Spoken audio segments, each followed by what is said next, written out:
of adjustments. Yep. We did not have any idea what we were getting into when we got a puppy in the middle of the winter. Right, in Minnesota. In Minnesota, who does that? Minnesota cold. I know. I think it's all about making the life harder than ever. All right, guys. So hey, welcome. This is Sean and Blanca And podcast. Akita, sorry. Oh yes, There she the is. little pup, Little pup. the Christmas pup.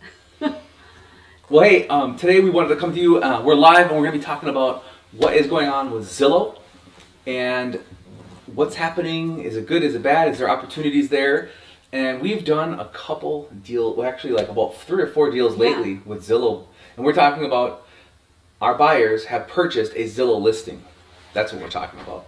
And right now we're some of our buyers are reaching out and they are wondering if there are any deals out there. And honestly, we've been finding Some of the only deals. some of the only deals are coming through those listings.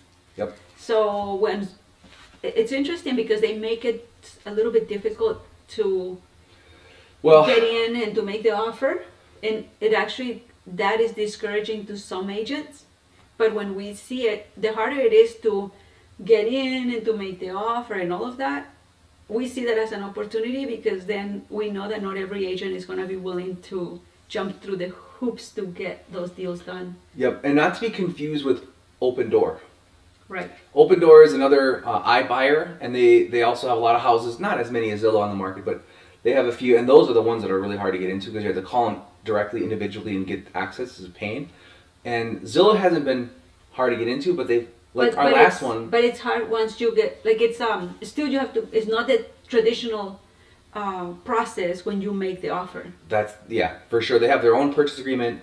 They have weird ways of doing things. They want you to work with their title company, Mm-hmm. and they start pressuring you in that way. But the last one, just for example, I had shown a couple of our buyers about 4 homes in one day, and there was a Zillow property that only had 1 picture on the MLS. And when you see that, you're like, yay, money. And the other houses were just like normal. They had a lot of pictures, and there was a lot of people during the showings when I got there. Yeah, usually the ones that have the best photos, and that's why we focus so much on our listings that they look amazing and the photos are great. Mm-hmm. Because like we always tell sellers, the first showing happens online. And like Sean said, if that house had 1 photo, was it a decent photo? At least? It was just an exterior photo by The probably phone. a cell phone. Mm-hmm. And we got to that one. There was no other traffic. It had been on the market for 3 or 4 days already, but it didn't seem like there was much traffic. Versus the other 3 or 4 that I looked at, there was cars. There was a What line. was the price of that property? Those were like in the low 300s. So Yeah, 300. 3 or 4 days, just to give an idea, 3 or Yep. 4 days on the market is actually So to give long you a time. background, what's going on with Zillow?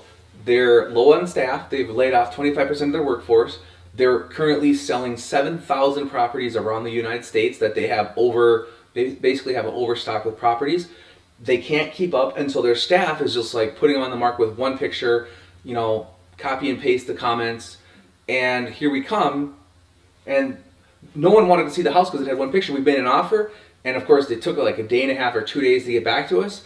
But luckily, no other offers came in, and we were able to get the property, and they paid us closing costs on top of that. So it was a pretty decent. And after I did the market analysis, this house was substantially lower than the average homes in the area. Like substantially, the square footage was I think it was like 132 a square foot, where the other properties in the neighborhood were like 150 a square foot. And I have a smile on my face because having a seller pay for our buyer's closing cost, I mean, it's rare these days. I mean, we still get them, but the fact that that this buyer got closing cost, it's awesome. Great job on that one. Yeah, and then the other ones are all of the properties that we purchased through Zillow all got either closing costs or a discount off the price and never competed with other offers. What about inspection? All of our buyers did inspection and were able to negotiate repairs. You see, and that's the misconception. That's not happening with every other, with other houses where when you're in multiple offers, you have to sometimes. We in our team we do an inspection, but do a soft inspection. We still do it. I know that other teams or other people out there are not doing inspections. We don't like to do that because we feel like it's too much of a risk for that buyer. So we still highly recommend doing inspections. We just find a way to word it and do it in a way that the sellers are agreeing to our inspections. Yep. And then, so what we did is actually have a post on our website. If you just go to our website, SeanandBlanca.com, you go to the buyer section, and there's a link right there that you can submit your information, and we'll send you the Zillow listings that are in your city of choice in the Twin Cities, and see what kind of deals we can find you. So if you want to go check it out, that we'll hopefully put a link in the description as well. But that's going to be a handy spot to go because we have the method to capture those listings. I'm just excited about it. It's been a long time. It's been Since so long since our we were buyers got able a deal. since we were able to provide that, and we love to help our clients get deals. So we, like Sean said, we got a few this year through this company. And do you want to tell people why this is happening with Zillow? So, I guess What's our philosophy or what's our belief on this? Because people don't know. Like, since when Zillow is an investor? I'm not going to say that Zillow is stupid, right? Because they got into this. Everyone wants to get into real estate.